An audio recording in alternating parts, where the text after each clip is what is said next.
Hey guys, it's Duncan. I got the third sort of ingredients video, how ingredients affect the beers. And this one is about yeast. Now, yeast is actually in the mold family. It's a single-celled organism.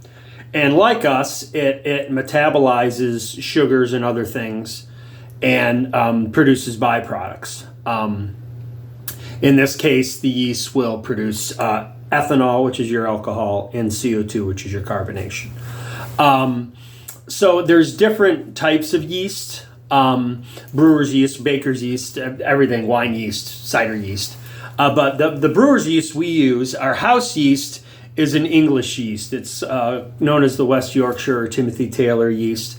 And very much like a classic English yeast, it produces a very distinct ester profile. Ester are these fruity compounds that the yeast and other things produce. They kind of taste like other things. So when I say that it produces these what called orchard fruit esters, they can have like kind of a pear, slightly apple, sort of maybe cherry sort of character, depending on your variety. But this particular one produces that.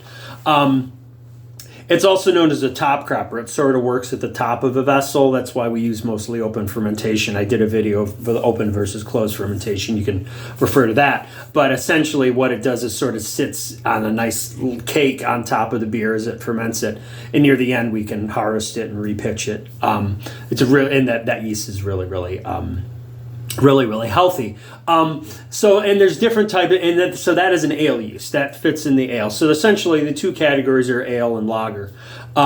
So sticking with the ale family, there are sort of other varieties of ale yeast that maybe ferment a little bit cleaner. There's a particular one, if you ever had any Sierra Nevada Pale Ale, they use an American ale yeast that has some fruitiness, but it can definitely ferment a bit cleaner.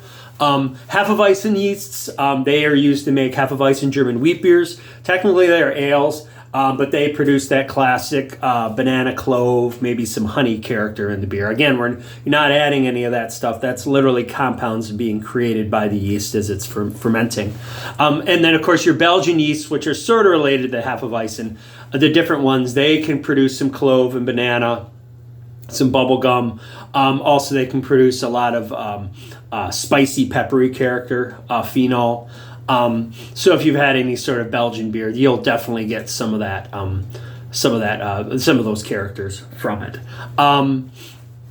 That's pretty much for the ale category. There are more, but nothing really worth mentioning in this video at the moment. But and then you have your lagers. Now, the interesting lagers are a little more of a recent development. Back before lagers became really popular in the middle of the 19th century. And supposedly they were making them early in that, but they just didn't understand them. The general story goes is that there was a brewery that was making ales, and they decided to put these barrels in these caves by the ocean where it was colder. The theory is that ale yeast mutated into a lager strain, which could work at colder temperatures. So what it did is it basically didn't go dormant in these barrels. It sort of creeped out and it absorbed any compounds that had been creation, a process essentially called conditioning, where it's making the beer taste better. It's seeking out compounds and reabsorbing them, and then basically making other compounds that are flavorless, essentially. So the lager yeast, lager is a German verb which literally means to store. What they found is if they let this yeast sit in this beer long enough, cold, it would produce this remarkably clean character, very little fruit character, and the longer it sat, generally, the better it was.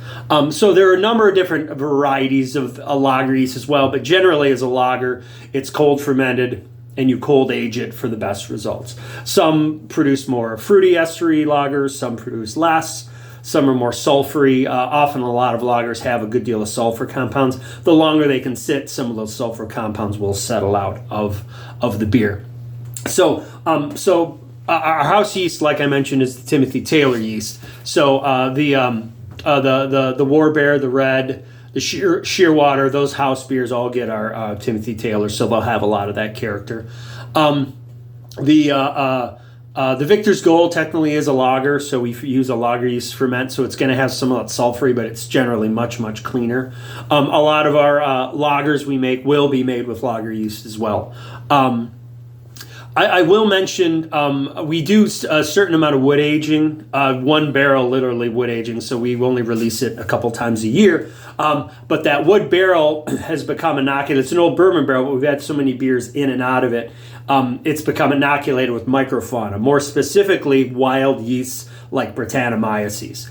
And these yeasts that you don't want to get into your regular brewery, you have to be very careful that it doesn't contaminate the rest of your brewery, definitely produce a lot of funky character. You've heard of funky or sour beers. A lot of this stuff is fermented with Brettanomyces, some lactobacillus as well. But you definitely get that rich, what they call sort of funky barnyard, horse blanket sort of character, very funky.